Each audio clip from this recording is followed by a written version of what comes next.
Ladies and gentlemen, when you thought that the new update coming on Tuesday, July 26th to GTA Online was going to be huge, you got another thing coming.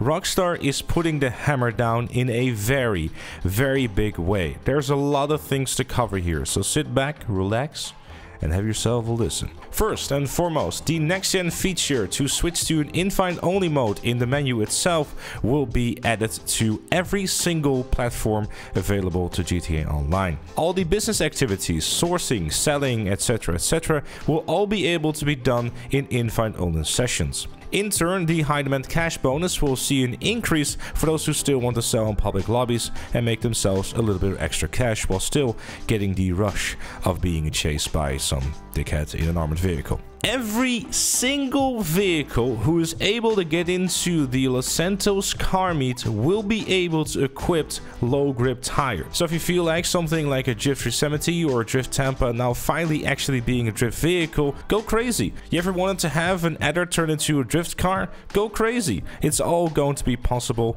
this July 26th. Faster delivery times for your vehicles, which is probably going to be the same as MC menus, where it will basically spawn instantly, something that I've personally always had a bit of a gripe with, because why can I spawn my Mark II quickly, but I can't spawn my entity instantly? There will no longer be a charge for destroying personal weaponized vehicles. Previously, this was $20,000, then later nerfed to $10,000, and now Rockstar has just completely wiped the cost of it. So, if you decide to destroy a tank or the Oppressor Mk2, this will not cost you anything for just simply defending yourself. The Avenger and the MOC will now be taking any vehicle that it can fit, as opposed to only select vehicles, which excludes the Oppressor Mk2. You will still need a terabyte for that. So I'm not entirely sure what the wording with this is. Is this going to include Benny's vehicles, or is it just going to be restricted to weaponized vehicles? It is a little bit vague, considering some vehicles will obviously require an MOC, some require a terabyte or like a certain garage, so maybe you can also customize a Toreador in there. It's a little bit difficult to say. You can now also own 2 more garages and or apartments, giving you an additional 20 more garage slots, something that was already in the leaks, but it's nice to get confirmed. So make sure to get yourself a high-end apartment or garage. They're not too expensive, and it will give you 20 more garage slots. The car websites will now have new filters and browsing shortcuts by using the bumper buttons on your console. I'm talking about Legendary Motorsports as well as San Andreas Super Autos. The Oppressor Mk2 nerf, the homing missiles will be less effective and the countermeasures will be having longer cooldowns and fewer uses, something that is not a surprise at all. The Sparrow, you know, the helicopter that you get with your Kasaka, will now also have countermeasures. Very nice for those folks who were using it in free roam often and were constantly getting locked on. Snacks. Oh boy, this is a big one, everyone. Snacks will be able to be used from the weapon wheel. This is massive because now we can just pull up our weapon wheel, press a button, and have a snack, instead of having to go through heaps of menus in the edge direction menu. Finally, this is a massive quality of life change everyone has been waiting for years. You can now buy maximum ammo for all your weapons in the click of a button, and if you restart a checkpoint in missions like contact missions, heists, etc., you will be able to restart the checkpoint with the snacks and armor that you had while you were at that checkpoint. So, as an example, to make it a little bit more easier to understand, you hit a checkpoint with 10 snacks. If you were to die between that and the next checkpoint, you will restart that checkpoint where you had 10 snacks with 10 snacks. You can now enter the agency via the rooftop or with a helicopter when finishing a security contract. Very similar to what you can do in the CEO office. Quite surprised it wasn't actually a thing from the start, to be honest with you. You can now go for a little jog in the casino, music locker and nightclub. Why that never really was a thing for starters was interesting to begin with, but now you can go and spin the wheel a little bit quicker in the casino if you so desire. Speaking of desires, I always wanted to get rid of those unskippable phone calls from Dave and all the other folks. Well, now you don't even have to bother picking them up. You can just click them off right away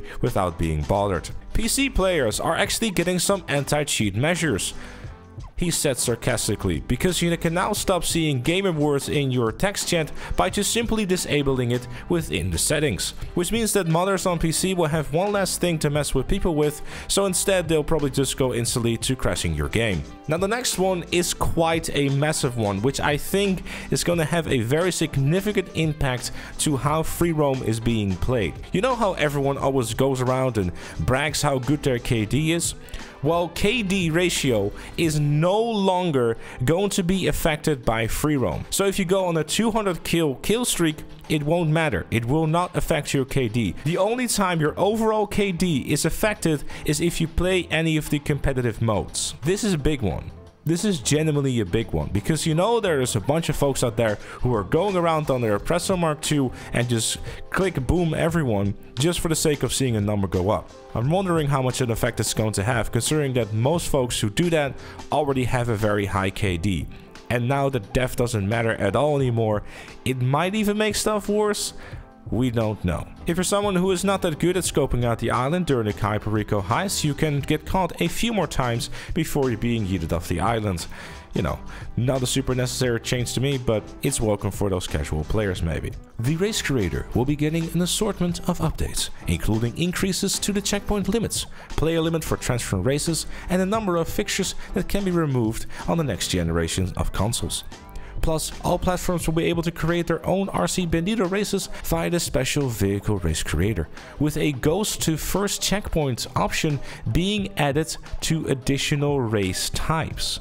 More modes have also been added to the fixture remover, along with an anti-grief ghosting option to ghost players driving in the wrong direction, an option to set specific time of day for a race, and the ability to scale checkpoint size. Now, as nice as this sounds, I have to say that there's one major problem that I see with this. This is just being added to the race creator for people to make. This doesn't seem to become a feature inside of the base game. Having the option for the anti-grief ghosting option for people driving in the wrong direction, as well as having that first checkpoint ghosting option, is something that should be added to the base game in standard races as well. Even if it's just an option enabled by default, it is something that has to make its way there. It will make racing so much better in general, especially in those tighter tracks, in those Rockstar tracks that just, it would make such a big difference, especially with the payout increase to the races, which we're going to be talking about right now. For races and adversary modes, you will be seeing an average of 50% more money. This is something that I'm taking a little bit of an issue with. With races, I get it. You know, I've kind of done some research on it. Here's a screenshot of what you can kind of expect. Adversary modes though, only 50% more. This is quite frankly not enough. For the simple reason that adversary modes are paying $20,000 for playing more than 15 minutes per round, which is quite frankly not that good. I'm happy to give it a chance, see what's happening with it when it comes out, but for now, not super hyped about it. For the heist payout increase, the setups will be getting a 50% increase across the board, as well as a 75% increase in payout for the finales for the Fleeka, Humane Labs, Prison Break, and Series A finales. The Pack Standard and Doomsday Heist finales will be seeing a 50% increase. Yes, it does mean that everyone can now repeat Bogdan and get 50% more. The minimum cut for every single participant inside of the heist has now also been increased to being a minimum of 15%, while the setup fee for the heist will now only be $25,000. Every single heist within the game will now have a minimum cooldown of 48 minutes, and this also is going to include something for Cayo Perico. Yes, ladies and gentlemen, it is that time. Cayo Perico is being nerfed. Now, not in terms of payouts, but they are adding a cooldown to it. For those folks who are playing solo Cayo Pericos back to back to back to back to back, this is over. Rockstar has changed it where there will be a 144-minute cooldown, which translates to 2 hours and 14 minutes between each Cayo Perico heist done solo. I just can't do it. I can't take this shit no more, man. Furthermore, and I quote, And after stealing a high value primary target in the Cayo Perico Heist finale, the higher value primary targets will appear less often for the next 72 hours, while the value of the secondary targets will increase. This is intended to encourage exploration and cooperation between players. So Rockstar is putting its foot down on those who are grinding Cayo Perico solo. This comment section is about to fucking explode. Now, as for my thoughts on this, I think I'd prefer to have a separate video on this, because I think there's a lot to unpack here and things to say about it. But for now, these are the facts. I'm scared. And last but certainly not least, our CEO and MC slaves will be getting double salary, more money for helping with cell missions, and less cost for renaming your organization names. On top of that, there will be a one-time bonuses for businesses. Executives will be getting a triple payout for the new export mixed goods cell mission. Bikers will be seeing a one-time triple increase in the speed of which your product will be produced. Gunners will be seeing their research speeds also tripled for the first research item. Production speeds also tripled for the first time, and after your first sale mission for both the biker and the gun runner, you will be just seeing that going back to normal. Nightclub owners will be seeing triple the usual amount during business battles, and this will be returning to normal after you've done your very first sale mission.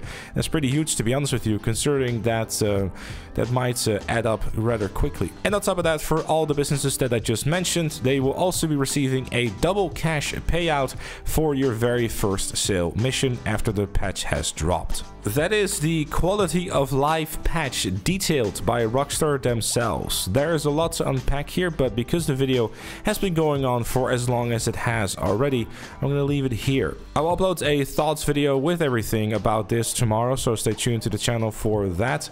Obviously, of course, also more to unpack about the DLC and so much more coming this Tuesday, so make sure to subscribe to the channel for all the coverage that you're going to need. Leave a like if you enjoyed or found it useful. Thoughts, leave them in the comments down below. I'm sure it's going to be a dumpster fire. And if you really like what you see on the channel, become a member like Chloe and Robert. And I'll see you all later.